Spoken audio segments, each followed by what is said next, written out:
and welcome to the Real Talk conversation with our super special guest today. Patrick, I'd love if you could introduce yourself for our wonderful community.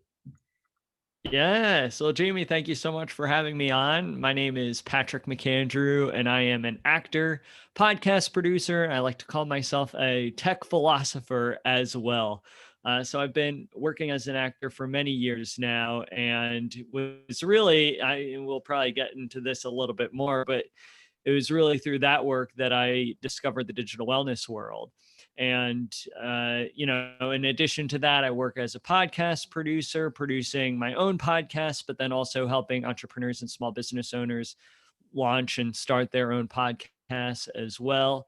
And then for a while now, I've been very interested in essentially tech's influence on society, how it really affects our relationships, our relationship to the world as well. So I've been a member of the digital wellness community for, I guess it's almost 3 years, is really since the organization began, and it's been great to connect with fellow collaborators like yourself, Jamie, who are doing some amazing work in the digital wellness space. So thank you so much for having me on the show. Happy to be here.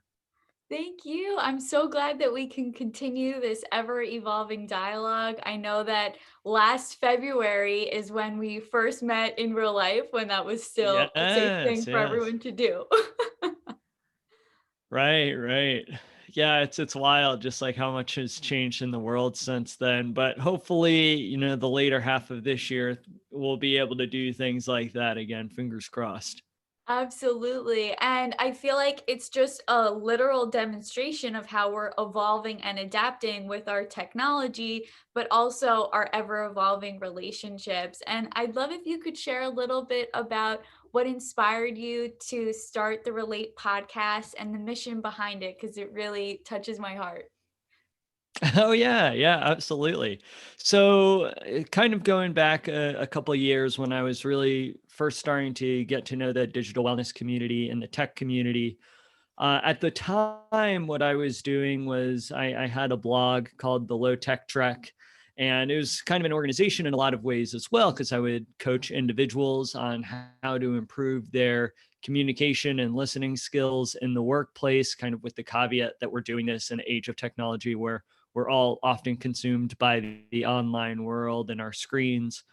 And as I got to meet a lot of people in the digital wellness world, I had the opportunity to meet some amazing people like yourself who are coaches, who are speakers, really educating people on how to go about practicing digital wellness and just having a more mindful relationship with how we use technology. And so I began just thinking about, okay, we have all these great people doing all this great work. What am I bringing that's different to the table? What is going to be authentically me in this digital wellness space? I guess I was really starting to think about, okay, what is my place in the digital wellness world? And as I mentioned before, I got into this digital wellness space through performing as an actor. And once I had performed a show that was essentially about uh, humans or technology's impact on human relationships, and went really well. And but then after that show, I kind of separated both worlds. I kind of compartmentalized. And so after I kind of started thinking about, okay, what's my place in this digital wellness world, I really began to realize that, okay, I need to embrace this actor, performer, artist side of me in the digital wellness space, as opposed to keeping these two things separate. So that was a big reason why I created the podcast. The podcast was a means, I guess, on my side of things, a means to talk about digital wellness, to talk about the importance, specifically about the importance of deep and meaningful human connection and humanity in the age of technology that we're living in. And so I not only wanted to do that and talk about those things, but I also wanted to highlight the work of all the people that I had met thus far on the podcast as well. I think that the digital wellness space is still so new. And so a big reason why I started the show as well was to, I guess, find a new medium to talk about these things, to really broadcast the work, the great work that all these people are doing. So that was really why I had created it. And I think that now more than ever, just because everyone is spending so much time online, the importance of building meaningful relationships and really getting to the core of what our humanity is and what it means is so important today, because I think it's so easy to lose ourselves in our screens. It's so important. And I'm curious how this is intertwined with your tech philosophy that you were starting to touch upon. Yeah, absolutely. So I think this kind of goes back to what I was talking about before with regards to trying to figure out my place in this digital wellness world. I had, as I mentioned before, had done some coaching, had done some speaking as well. But really what I was trying to figure out was, okay, what is like, as I mentioned before, authentically me, and what is going to add another dimension to this digital wellness space. And so I came up with the term tech philosopher because what my work has really transitioned into doing is taking all of this research that I have been doing in the digital wellness space, all the books I've read, all the articles I've done, as many of us do in the digital wellness world, and channel them into specific creative projects that I'm in the process of developing, not quite ready to announce to the world yet, but stay tuned. And so I don't at that time I felt that, like, when I started using this term, that I felt like it encompassed more of what I was doing, was that I was reading and researching about these topics and thinking about them in my head as a way, okay, how can I effectively communicate this to people in order to make it something that people care about? And at that point, like, I wasn't really coaching as much. I wasn't really speaking with clients directly like I had been. So I didn't really want to call myself a digital wellness coach, because that wasn't, my work had transitioned so much so that I wasn't doing that as much anymore. But I was still, and still am, very much in this digital wellness and tech space. So I felt like the title tech philosopher encompasses more of kind of the work that I'm doing now.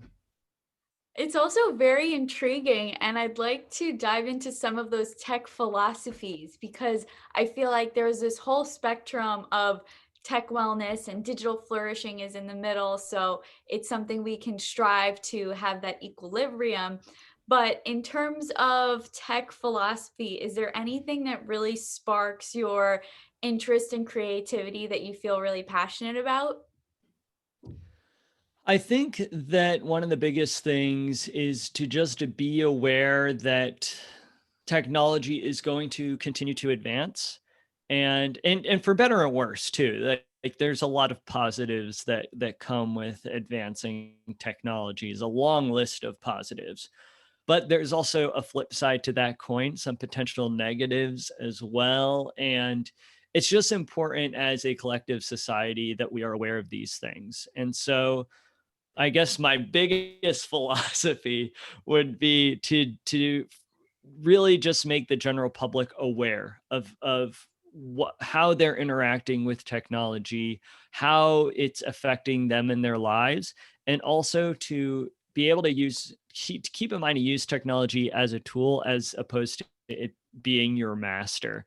I think that a lot of people fall into the habits of just being so reliant on what's happening in the online world, so controlled by their email or by social media, that it essentially controls their entire day, then their week, their month, their year, and they don't have a firm grasp of who they are as an individual. And I think this, to me, is what digital wellness is all about, is really figuring out who you are as a person, so that you can then bring your best foot forward in the relationships that you have, and to not let technology essentially control who you are and your actions.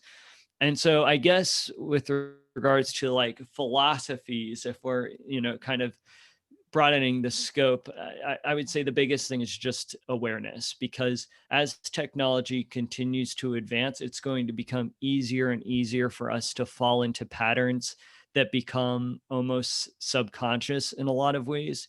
And if we don't have that awareness, then it's going to be very easy to forget who we are and what's truly important in our lives. So yeah, so I don't know if that completely answers your question, but I think at the heart of it is just it's being aware. I love it, and that's really what sparks the passion in me and the projects that we're doing with Meep. So I really appreciate the synergy, and awareness is absolutely that first step that, first we need to be aware and notice what's happening. And I feel like through education and all of the resources online, that's what's enabling us to share these tech philosophies for people to apply in their day-to-day lives. Oh yeah, absolutely, absolutely. And I think when to kind of go back to the conversation of like what I felt or started thinking about what my role was in the digital wellness world, I began to realize that my biggest strength was probably on the awareness side, to really to reach those initial people and then channel them into maybe like a lot of the work that you do or a lot of the work that other people in the collective do with regards to giving them tangible steps and concrete solutions and practices that they can implement in them and their families' lives, whether it's a certain app that they can use to monitor their screen time, whether it's certain practices or things that they're able to implement on a daily basis.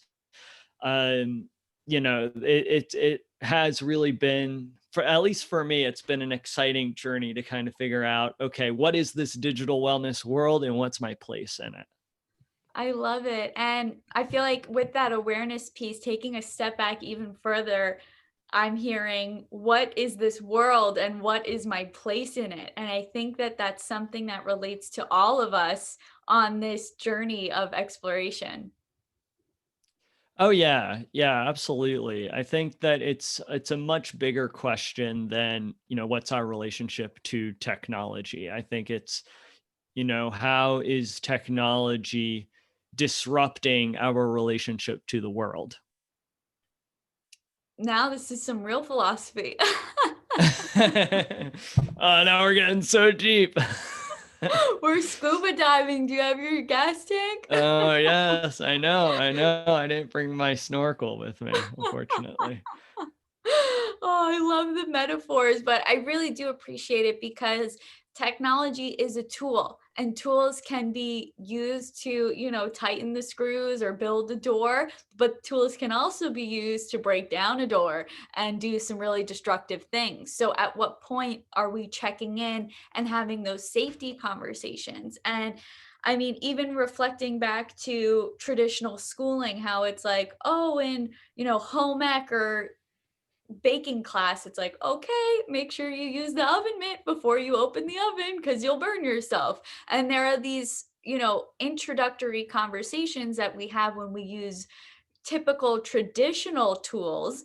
And now we're in that time where all of these tools have just poof appeared. And this younger generation hasn't had the tutorials or the how to's. And I understand the learn by doing piece, but I do feel like there's a huge opportunity to have that instruction and like awareness of what might happen if you don't use these tools with intention. Oh, absolutely. I cannot imagine being a preteen or a teenager right now and having all of these different apps and social media at my fingertips. I think that it becomes very dangerous territory when you don't have a solid foundation of who you are. And I mean, I'm still figuring out who I am. Like, I think it's always an ongoing process, but I do believe that as you get older, you start to develop a deeper understanding of who you are. So I can't imagine being someone who's really just, at that age trying to figure out who they are, and they have all these messages and photos and videos coming at them that paints a somewhat perfect, quote unquote, perfect picture of what they're supposed to be. And so, yeah, I can't imagine what it must be like. It's something that is, it's definitely a problem that we need to figure out how to navigate. And that's what gives me such hope with our community of digital wellness innovators across the globe. And like you said, I mean, we're all still on that journey of exploration. And for those people that are using technology in this new capacity and are awakening to that awareness of the longer term impacts and that self discovery, this is like a shameless plug that we are here to support you and have those resources along the journey because whether it's the latest app or the latest voice technology that's supporting your flourishing on and offline, you're not alone. And I think that the biggest thing is we create our path with every step that we take. So, when we're looking online and seeing photos or stories or interviews of people we admire, that's awesome. And let's use it for inspiration, but that's not a cookie cutter mold because we're all unique snowflakes. So, I hope that our digital wellness collective around the globe can really continue sharing this awareness piece so people don't feel so alone. Oh, absolutely. And I think that, as I was mentioning before, the digital wellness world, it's still relatively new. And I think that over time, though, we're definitely going to see an increase in the people interested in, okay, what is this digital wellness thing? What's going on with this? Because I think digital wellness, as well as the movement to professionalize tech, to really make it into a process that requires professional certification to run the tech organizations. I think those two combined will really create a powerful. My hope is that it creates a powerful impact in the world that will really change the way in which we use technology, and as opposed to it just being this free for all that it is right now.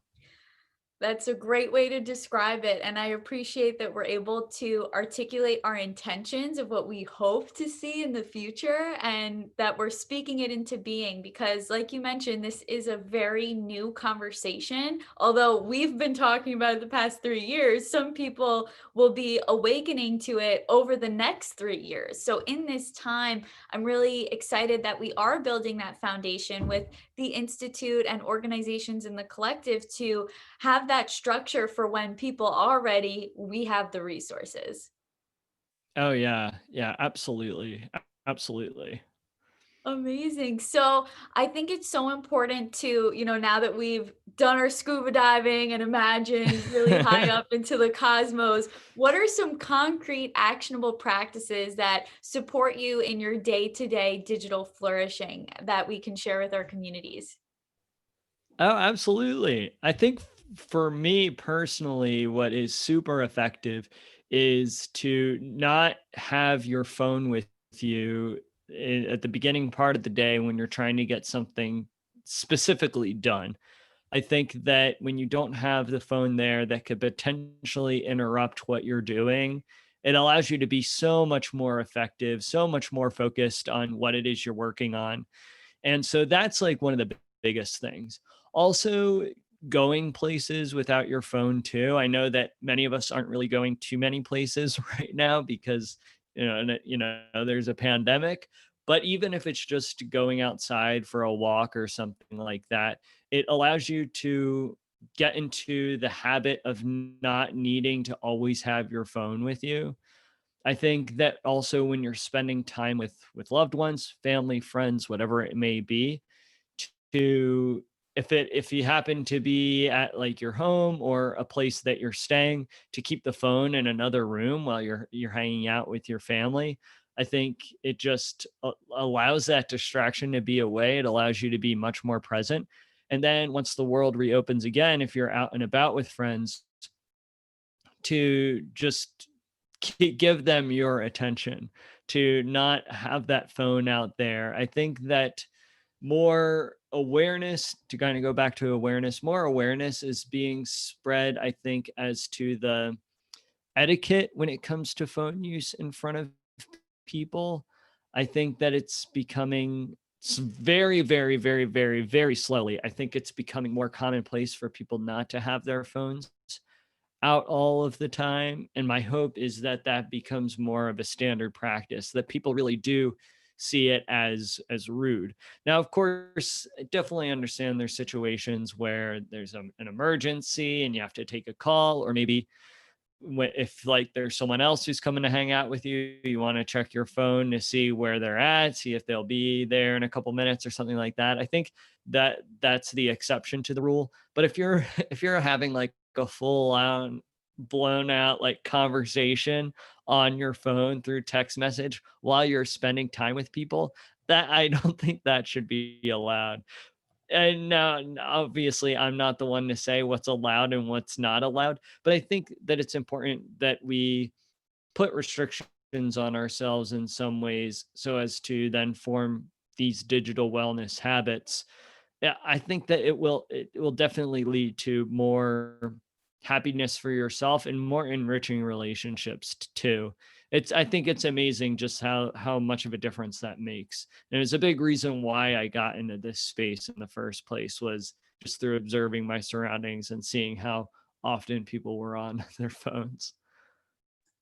Yeah, enriching our relationships is something that is so critical, and it is that reflection of enriching that inner relationship, but also when we are with people, having that present energy exchange is so powerful. So when the phone comes into the picture, you're cutting it off. And what was so Yeah. powerful that will always be ingrained in my mind is this study with parents and kids, and it's like young babies with a parent, and when it's just them and the kid, they're so engaged, they're laughing, there's eye contact, it's seamless. And then as soon as the parent picks up the phone, the kid innately knows that their intention is distracted. So the reactions, are across the spectrum, but just seeing that and how that, yes, you could be like, "Oh, it's a child. Oh, there's always excuses and reasons," but I deeply feel to my core that our inner child is crying and screaming every time that that happens. And, as we Oh yeah. adult and, whatever, we can hold it back, but deep inside, it's like, upsetting. Yeah. Oh, absolutely. I definitely agree with you on that. And I agree too that it cuts off the conversation when someone brings out their phone. The conversation is going to stay surface level. Uh, I haven't had any interaction that a conversation has gone deep when someone is on their phone and fiddling on their phone. I just don't think that it's possible, because their attention is diverted elsewhere. And in order to have a deep and meaningful conversation, you need to be fully present. Yeah, and there's 2 sides to this, so I'd like to address both of them. So, in moments where we might be that individual with the phone, some practices to help soften that energetic blow is announcing like, "Hey, I really wanna pay attention to our conversation. This is really valuable time for me. I just wanna make sure that, whoever's meeting or the delivery food or whatever, I'm just gonna check this text quickly and I'll be right back with this conversation, but like just give me a moment." And announcing what exactly we're doing helps that clear communication. So it's less of a harsh blow. Have you experienced that all in your personal practice? Oh yeah. Yeah, I have, which has been great. I think that it's something that I've tried to do in those situations where I do have to go on my phone. I'll explain like, "Hey, just so you know, this is what I'm doing." And other people have as well. And I think in those situations, it's like, "Oh, okay, yeah, that's totally cool. Like, go for it." And I think that sort of transparency is very helpful. And, I'm not saying that if someone is on their phone while they're hanging out with me, that they need to tell me every single thing that they're doing on their phone, but more so that I just know that you're interested in hanging out with me. You know what I mean? And because everyone's time is valuable to a certain extent, and I think that at the end of the day, it's important to be mindful with regards to how you're spending that time when you're getting together with somebody. I appreciate that so deeply. And on that perspective of the other person that's not on their phone, I've been trying different things just to entertain myself and see what happens. So sometimes I'll be talking to someone, I see they're not engaged, and then I'll just change the topic and see if they even notice.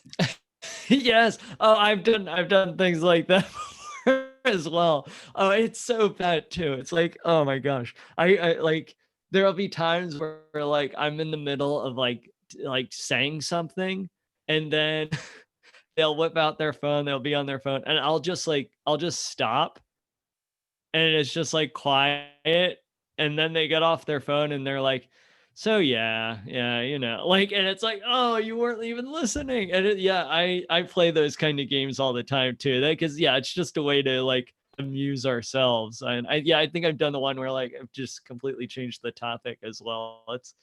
It's like it's a great way to make a sad situation more humorous for sure. I'm glad it's relatable and it's interesting social experiments that we can test in Oh real yeah. time. Oh, absolutely. It's so funny, and like most of the times when that happens, they don't even notice. It's like, And yeah, yeah, that's like exactly. it's yeah, it's like it's really funny, but it's also like so sad. Uh but yeah, I mean, I guess it could be entertaining at moments. Yeah, I feel like at this point, we need to be able to laugh about these things because it's just gonna become more prevalent. But I think the biggest thing is the silence. Like, I'm just gonna wait till you're done because, like you said, all of our time is valuable. I know you're, exchanging with that moment. I do have moments where I feel that tension of somebody's texting me, maybe it's a client, maybe it's something timely, and I wanna make sure that I'm engaged, but I'm so, pulled away by the technology, I might not have that disclaimer with who I am in person. So, I think it's important to have those communication charters on both ends. So the people that you're digitally communicating with, letting them know, "Hey, from these hours, I'm on my phone, you can reach me.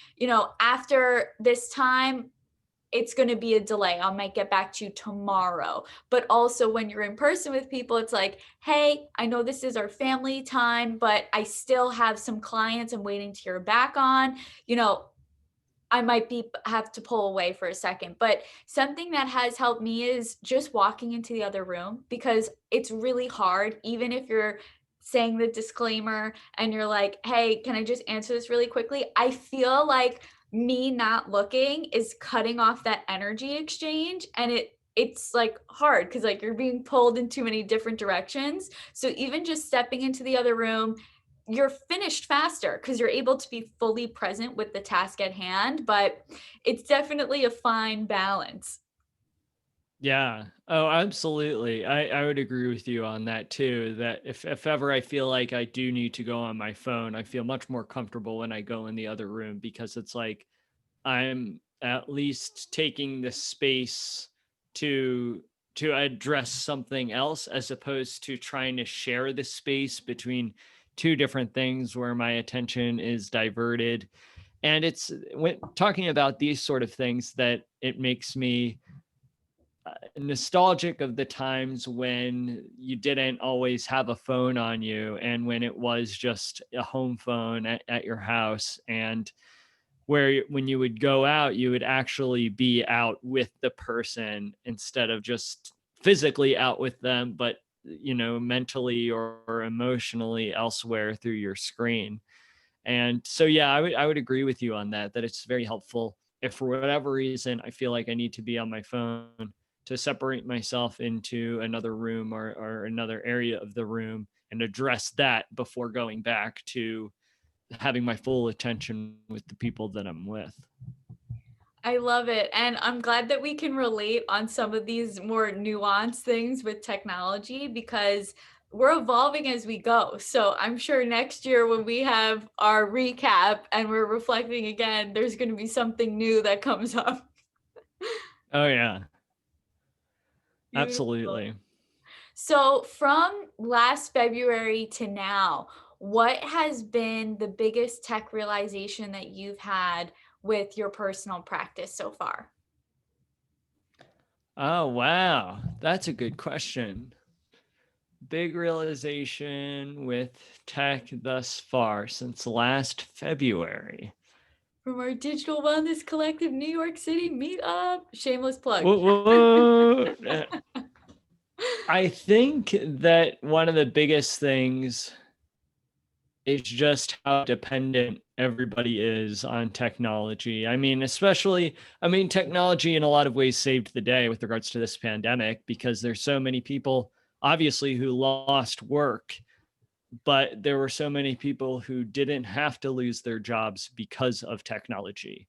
And so if we didn't realize how dependent we were on it before, we definitely have realized it now. And so much of our time, arguably most of our day, centers around technology, centers around email and work, and for a lot of people, social media as well.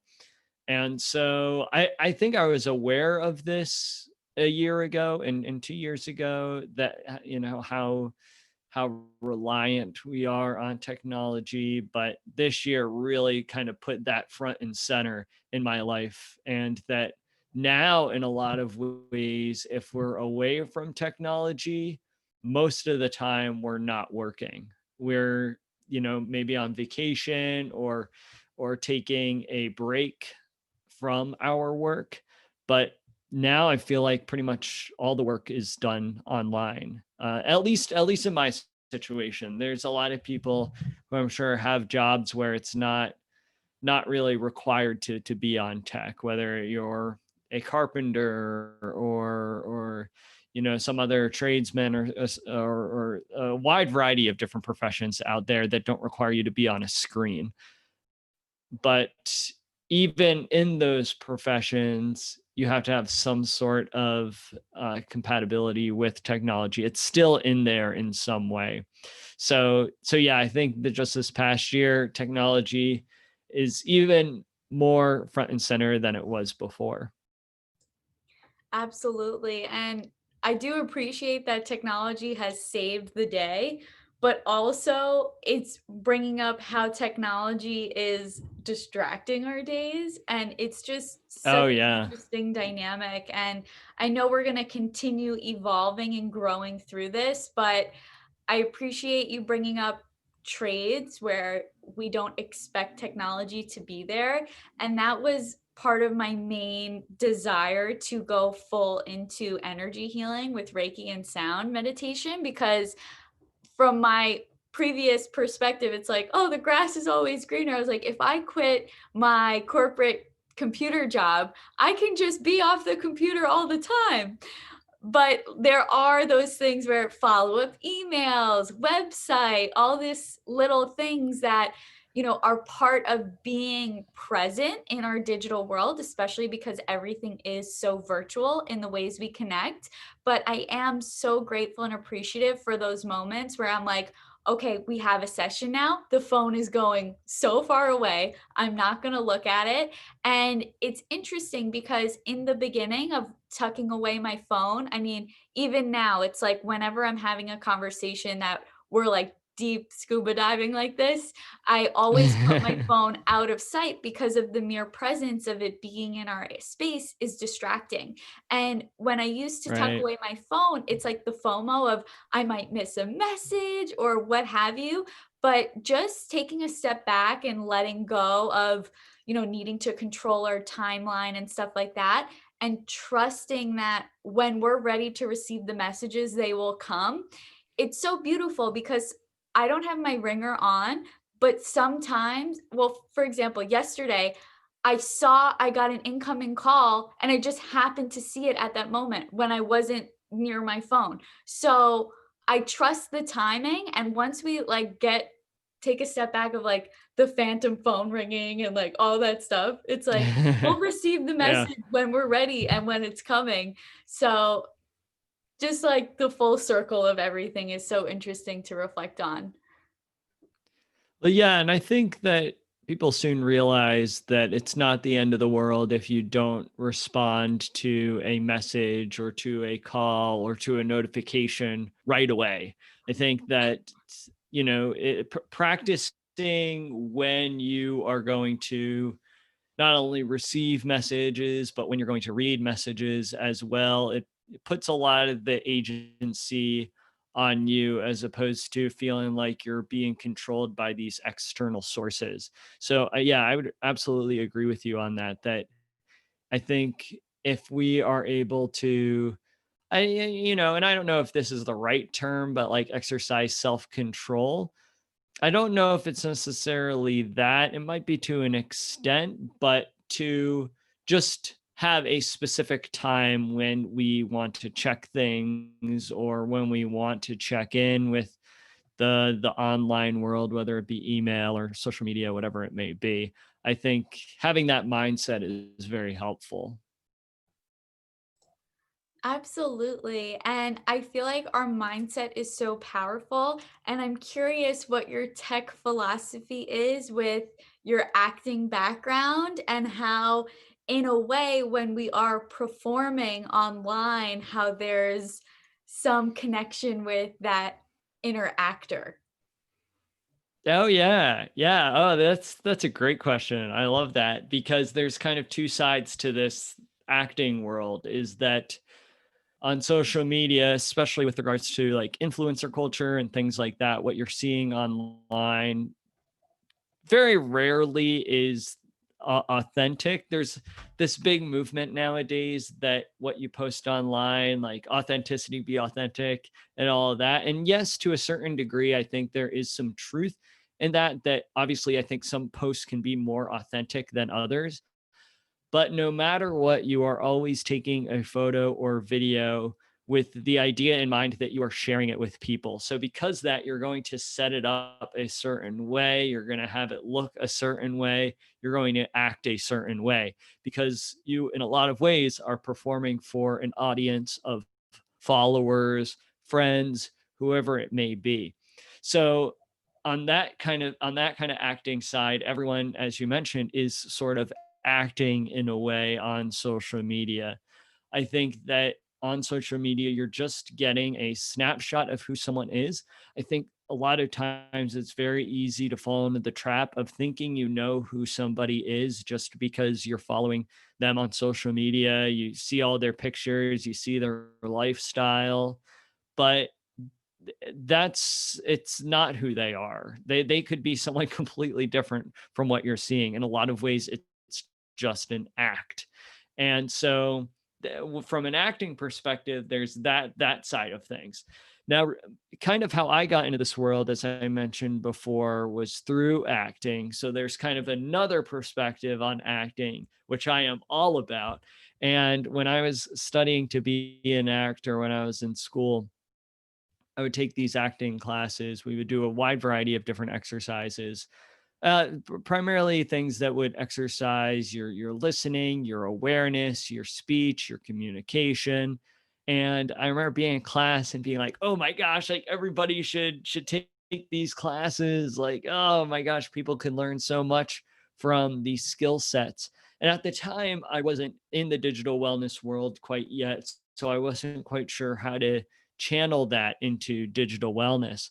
But once I started to learn about digital wellness and mindful tech use and just observe how technology was changing the world, then I created a show, as I mentioned earlier, about this. It was a one-man show and it was all about technology's impact on our relationships and kind of explored that as a performer with my relationship with the audience. And so it was really fun. And I think that actor training to be an actor is training for humanity. It's training how to develop empathy, because when you're acting, you have to perform all sorts of different characters, many of whom might be completely different from who you are, while at the same time, they might have a little bit of who you are in there as well. So there's so much involved in learning to be an actor that is connected to and to the root of what humanity is.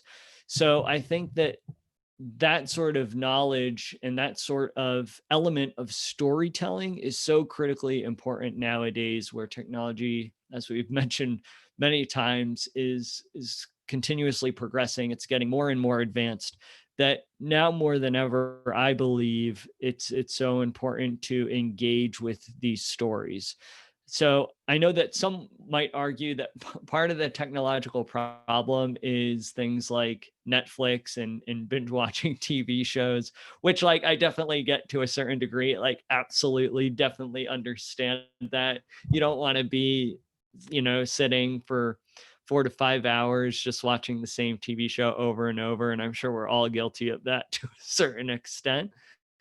But I think the engagement with real human stories and diverse stories as well could really teach us a lot about our humanity. You're never, very rarely, and this was what I explored in the show that I wrote, was that you're very rarely ever going to see a show where people are just on their phones all the time, even though that would be, in some ways, arguably, potentially a more accurate picture of what the real world is like. But that's not interesting. That's not engaging. That's not really the core of what humanity is, this online world. It's something different. You can't really interact physically online. You can't give Facebook a hug. That's these sort of things are like, you can get maybe something close to them in the online world, but at the end of the day, to a certain extent, it's all artificial to a certain extent. So yeah, so with regards to the acting world, that's kind of how I got into the digital wellness world, is that for me, acting was a vessel to deeper connect with my humanity. For other people, I felt could connect to their humanity, and for us to, because we're connecting deeper to our humanity, be more mindful with regards to how we're using technology. So beautiful. And I feel all of the synergies that are interwoven through the layers because, in a way, it's like connecting to our humanity, but also it's interesting to reflect on that acting persona and how you had these different roles. So, how when you shared in acting school, you were trained to listen and experience empathy. And I feel like with different modalities online, you can be those different roles. And with empathy, I think about how apps like Daily Aloha, my empathy meter is through the roof, and I'm anonymously connecting with someone across the world on a thought provoking question. I'm like, my heart is like with you. Whereas if I'm on LinkedIn, I'm on a different persona. It's like professional hat is on, we're talking about digital wellness, and all these different things come into play.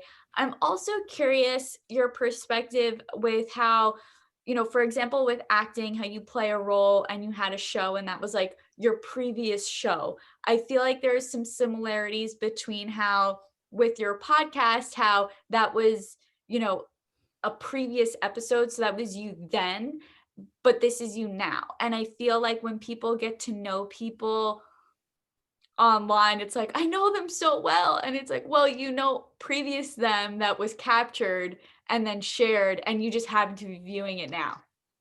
Yes, yes. Oh, that's such a good point. Absolutely. Yeah, because as you mentioned earlier in our conversation, we're always evolving, we're always growing. And so who we were a year ago, 2 years ago, 5 years ago is not necessarily really going to be the same of who we are now.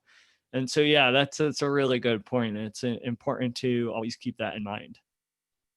Yeah, so interesting. So, disclaimer, this is who we are right now in this moment, but the future is always changing. Right. I could be acting right now, though, Jamie. You never know. Is that your acting voice? Because it sounds very professional. No, no. Actually, when I was in high school, at one of the jobs that I had, someone I worked with thought that my voice was fake.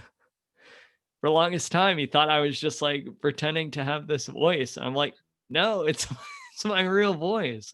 So yeah, in that way, you're getting the real me.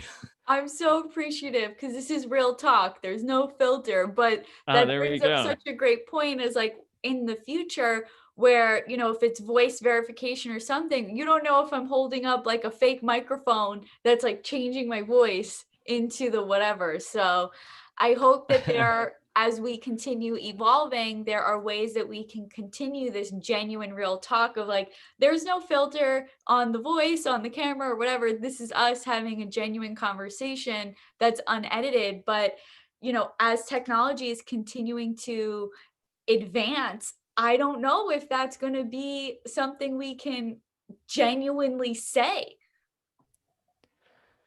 Yeah. Yeah. And I think that's like a little bit what we were talking about earlier with regards to how far will humans allow ourselves to dive into the artificial? I think time will tell. I think that in a lot of ways, we're leaning into it a lot right now. So much so that I hope we don't lose our balance and fall completely into the artificial.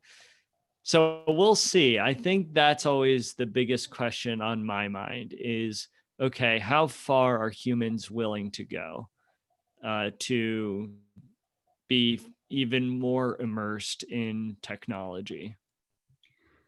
These are such great, deep questions, and I really appreciate our level of awareness to have these conversations and topics come to mind because, in a way, this is already out there. Like, you have Snapchat or Instagram filters that change the way your face looks, the way your voice sounds, and, you know, people identify with that. And the whole catfishing thing, it's like, but who are you? And it's like, I feel as Yeah. though that piece of self discovery is getting covered up more and more to the point that it's harder to have that relationship within. And I feel like that's one of the silver linings with the pandemic is it's forced many people to have that introspection that is easy to avoid. So I'm glad that we're able to bring the awareness full circle and connect back with who we really are without the filters and all the other editing.